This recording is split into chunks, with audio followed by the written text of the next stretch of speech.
अस्सलाम वालेकुम अज़ीज़ तलबा। आज की वीडियो लेक्चर के अंदर हम डिफ्यूजन, इसकी डेफिनेशन, एग्जाम्पल, कौन कौन से फैक्टर डिफ्यूजन पर असर अंदाज होते हैं और डिफ्यूजन की इम्पॉर्टेंस क्या है, इन तमाम चीज़ों को डिस्कस करेंगे और लेक्चर आपको बड़े ही आसानी के साथ समझ आ जाएगा। प्यारे बच्चों, डिफ्यूजन एक ऐसा अमल है जिसके अंदर मालिक्यूल अपने ज्यादा इर्तकाज वाले इलाके से कम इर्तकाज वाले इलाके की तरफ खुद ब खुद जाते हैं। इस अमल को हम डिफ्यूजन का नाम देते हैं। अजीज तलबा, इसके मिसाल समझते हैं कि ये रूम है। इस रूम के अंदर मैंने खुशबू की बोतल से स्प्रे किया यहां पर। अब क्या हुआ कि खुशबू के मालिक्यूल इतने हिस्से के अंदर बहुत ज्यादा मिकदार में पाए जाते हैं, लेकिन कमरे के उस कोने के अंदर इन मालिक्यूल की तादाद जीरो है।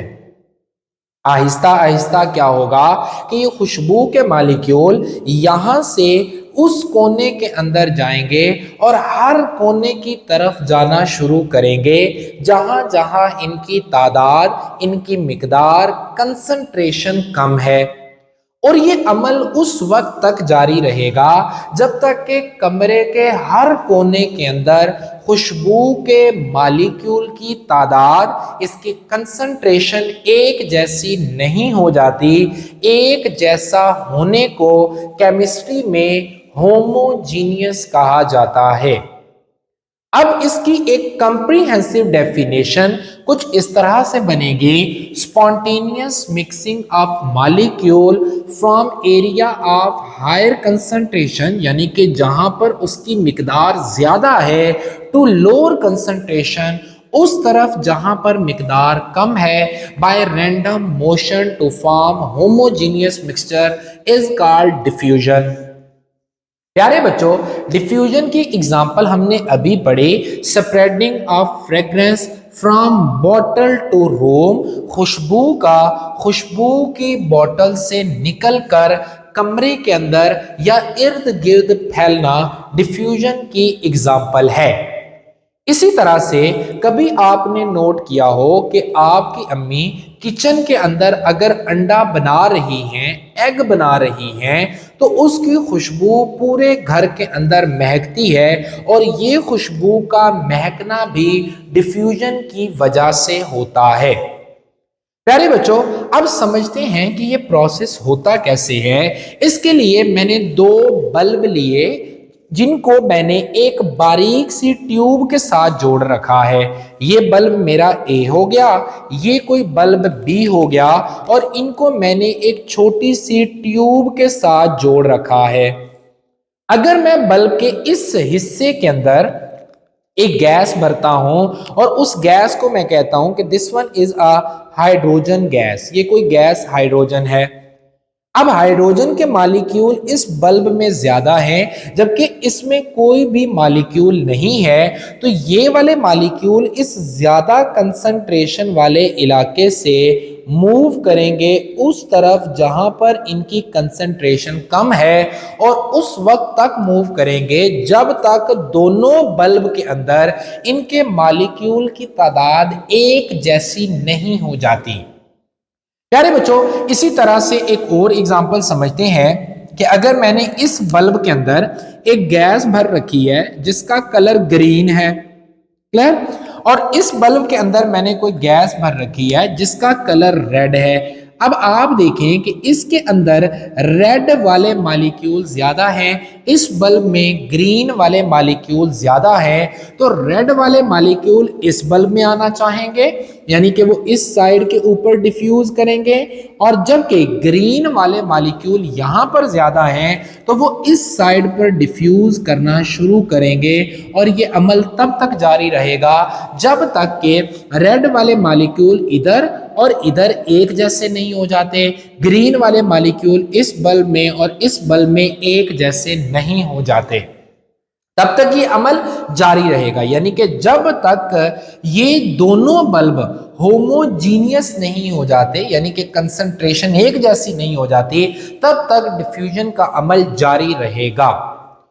प्यारे बच्चों, अब यहां पर काबिले गौर बात यह है कि डिफ्यूजन में वो मॉलिक्यूल जिनका वजन हल्का होता है, मॉलिक्यूलर मास कम होता है, वो ज्यादा तेजी से भागते हैं, लेकिन जिनका मॉलिक्यूलर मास ज्यादा होता है वो इतनी तेजी के साथ नहीं भागते। ये ऐसे ही है कि अगर कोई शख्स मेरे जैसा हेल्दी है वो इतनी तेजी से नहीं भाग सकता, लेकिन अगर कोई मेरे से स्लिम स्मार्ट है तो वो मेरी निस्बत बड़ी तेजी के साथ भागेगा। इसी तरह से वो वाले मॉलिक्यूल किसी भी गैस के या लिक्विड के जिनका मॉलिक्यूलर वेट कम है वो बड़ी तेजी के साथ डिफ्यूज करते हैं, जिनका मॉलिक्यूलर वेट ज्यादा है वो आहिस्ता आहिस्ता डिफ्यूज किया करते हैं।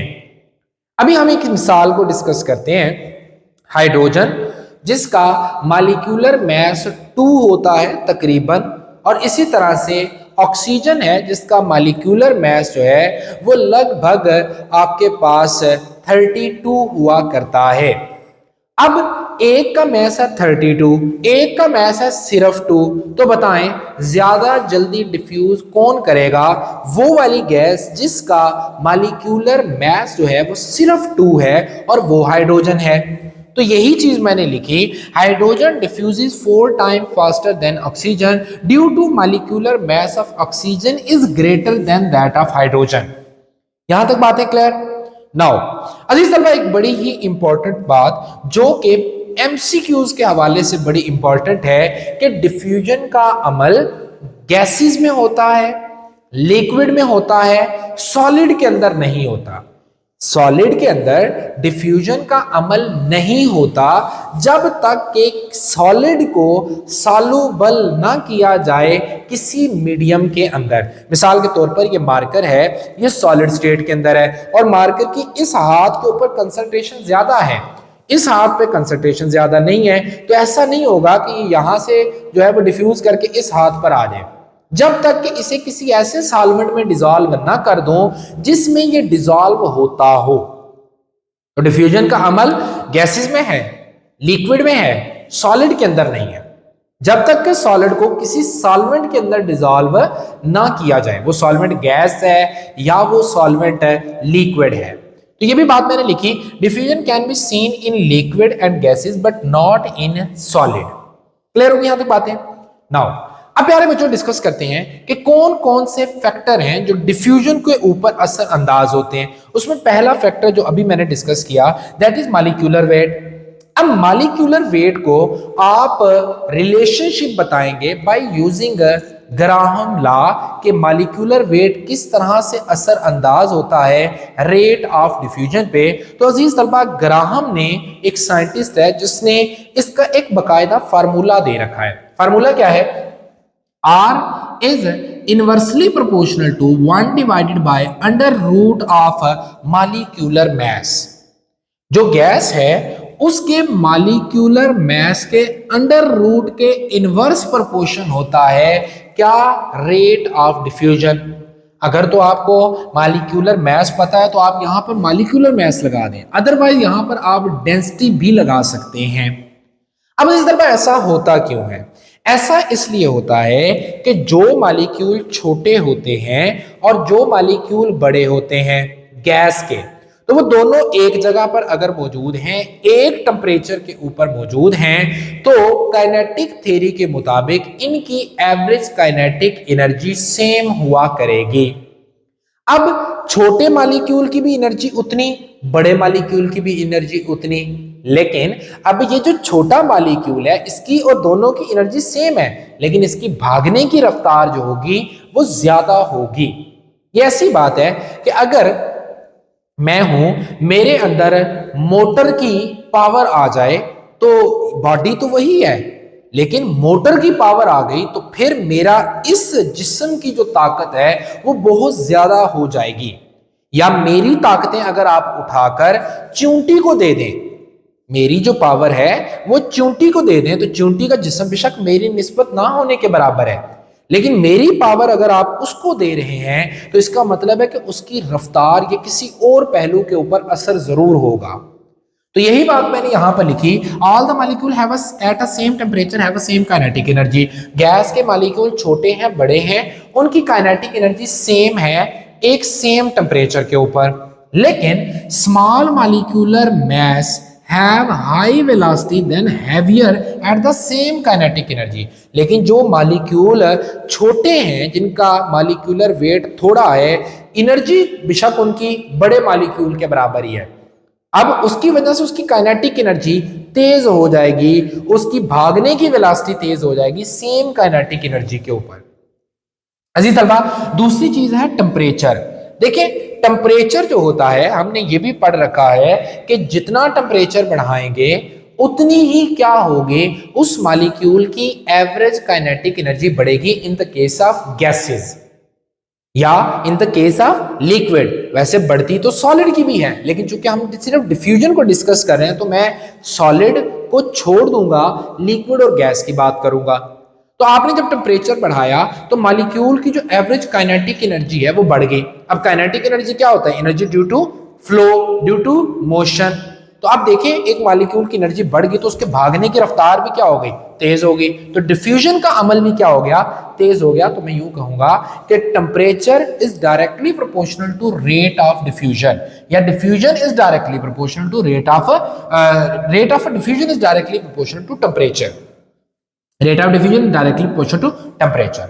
अब देखिए अजीज तलबा, यहां पर एक छोटी सी एक्टिविटी को देखते हैं। हमने ना एक ले रखी है, यहां पर ट्यूब ले रखी है, ये ग्लास ट्यूब है, ऐसी जैसे ये मार्कर है ना, इस तरह की अंदर से खाली ट्यूब है। इसका ये वाला एंड ओपन है, ये वाला एंड ओपन है, यानी कि दोनों एंड खुले हुए हैं।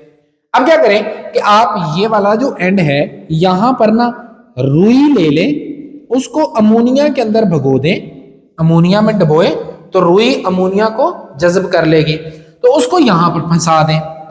अब दूसरी जो है वो रुई का पीस लें, उसको HCl के अंदर डिबोएं, उसमें अच्छी तरह सोक करें और उसको जो है वो यहां पर इस एंड के अंदर क्या कर दें? फंसा दें। अजीज तलबा, आप देखेंगे थोड़ी देर के बाद तकरीबन यहां पर कर आपको व्हाइट कलर का धुआं नजर आएगा। अब ऐसा क्यों हुआ? यहां पर हमने कहा कि अमोनिया की कंसंट्रेशन ज्यादा है, तो अमोनिया के मॉलिक्यूल यहां से डिफ्यूज कर यहां पर आए, इसी तरह से है। चलिए, जबकि HCl के जो मॉलिक्यूल हैं वो यहां से डिफ्यूज कर इस तरफ मूव किया करेंगे। क्लियर होगी यहां तक बातें? अब अमोनिया का जो वेट होता है ना, वो होता है 17, जबकि HCl का जो वेट होता है वो तकरीबन होता है 36.5 होता है। तो ज्यादा वेट किसका है? HCl का। तो HCl सफर थोड़ा करेगा, कितना उसने सफर किया? 40.5 सेंटीमीटर, जबकि NH3 का वेट 17 ग्राम पर मोल है और इसने सफर तय किया 59.5 सेंटीमीटर। इसका मतलब ये हुआ कि ये जो ट्यूब थी हमारी, ये तकरीबन 100 सेंटीमीटर की थी, जिसमें ज्यादा सफर तय किया NH3 ने क्योंकि उसका वेट कम था, और थोड़ा सफर तय किया HCl ने क्योंकि उसका वेट ज्यादा था। प्यारे बच्चों, अब चलते हैं इंपॉर्टेंस के ऊपर कि डिफ्यूजन की इंपॉर्टेंस क्या है। आपने कभी ना कभी मेडिसिन ली होगी। अब मेडिसिन के अंदर वो जो टैबलेट आप यूज करते हैं वो पूरी की पूरी ही मेडिसिन नहीं होती, उसके अंदर सिर्फ थोड़ा सा हिस्सा होता है जो आपको दर्द से निजात दिलवाने का काम करता है, उसको कहते हैं एक्टिव ग्रेडियंट। अगर आप मेडिसिन जो है वो मुंह के जरिए ले रहे हैं तो वो टैबलेट आपके मैदे और इंटेस्टाइन के अंदर डिफ्यूज करती है और वहां से वो ब्लड का हिस्सा बन जाती है। प्यारे बच्चों, अब वो वाली मेडिसिन जो आप डायरेक्ट लेते हैं, इंजेक्शन की फॉर्म में लेते हैं, वो तो डायरेक्ट ब्लड का हिस्सा बनती हैं। ब्लड में उसकी मिकदार ज्यादा होती है, ब्लड जाता है ऑर्गन के पास, ऑर्गन में तादाद ज्यादा हो जाती है, ऑर्गन से फिर वो आगे जाता है टिश्यू के अंदर और फिर फाइनली सेल तक पहुंच जाता है। अगर डिफ्यूजन का अमल ना होता तो मेडिसिन सिर्फ ब्लड के अंदर ही मूव करती रहती, दोबारा जाकर सेल के हिस्सा ना बनती या सेल तक मेडिसिन ना पहुंचती।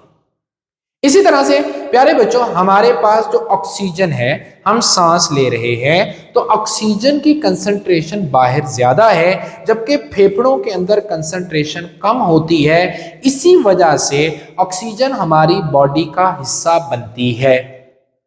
अब मेडिसिन की हमने बात की तो मेडिसिन दो तरह की होती हैं। एक होती है फैट सॉल्युबल मेडिसिन, यानी कि जो लिपिड के अंदर, लिक्विड के अंदर ऑयल में डिसॉल्व होती है, जबकि दूसरी होती है वाटर सॉल्युबल जो कि पानी के अंदर हल होती है। अब वो वाली मेडिसिन जो कि फैट ऑयल सॉल्युबल होती है, वो वाली मेडिसिन सेल तक आसानी पहुंच जाती है, क्योंकि बायो में आपने पढ़ रखा होगा कि सेल के गिर्द लिपिड की बाई लेयर होती है जो मिलकर बनाती है सेल मेम्ब्रेन। तो अगर तो ये फैट सॉल्युबल या लिपिड सॉल्युबल मेडिसिन है तो वो उसके अंदर आसानी से गुजर जाएगी, लेकिन अगर ये वाटर सॉल्युबल है तो उस मेम्ब्रेन को क्रॉस करना इसके लिए जरा मुश्किल होगा। आइए अब इन चीजों को डिस्कस करते हैं। Active gradient of a medicine in body, medicine जो होती है उसका एक एक्टिव ग्रेडियंट होता है जो कि बॉडी में जाकर रोल प्ले करता है। Rate of diffusion is directly proportional to active action of a medicine. आपने देखा होगा कि अगर आप पैनाडोल खा रहे हैं तो पैनाडोल आपको 20 से आधे घंटे के दरमियान दर्दों में आराम देना शुरू करते हैं, लेकिन वहीं पर अगर आप डिस्प्रिन खाते हैं तो डिस्प्रिन जो है वो जल्दी आपको आराम देना शुरू करती है। तो इसका मतलब ये हुआ कि पैनाडोल का रेट ऑफ डिफ्यूजन स्लो है, जबकि जो डिस्प्रिन है उसका रेट ऑफ डिफ्यूजन है तेज है। तो जितना जल्दी रेट ऑफ डिफ्यूजन हुआ करेगा उतनी जल्दी दर्द से आराम आया करेगा। प्यारे बच्चों, ओरली टेकन मेडिसिन या drug diffuses in stomach and intestine. जो मुंह से आप मेडिसिन खाते हैं वो वाले इंटेस्टाइन और स्टमक के अंदर जो है डिफ्यूज होती है। Lipid soluble medicine diffuses rapidly through the cell membrane. क्यों? क्योंकि सेल मेम्ब्रेन लिपिड की बनी हुई है और आपको पता है लाइक डिसॉल्व लाइक। तो जो मेडिसिन लिपिड में हल हो रही है, ऑयल में हल हो रही है, वो इस मेम्ब्रेन से आसानी से क्रॉस कर सकती है। प्यारे बच्चों, ये था आज का हमारा टॉपिक जिसे हमने कहा डिफ्यूजन। उम्मीद करूंगा कि आपको टॉपिक की समझ आई होगी। मैं साइट पर हूँ, इसका स्क्रीनशॉट ले लें। इंशाल्लाह नेक्स्ट वीडियो में नेक्स्ट लेक्चर के साथ मुलाकात करते हैं। तब तक अपना ख्याल रखिएगा। अल्लाह हाफिज।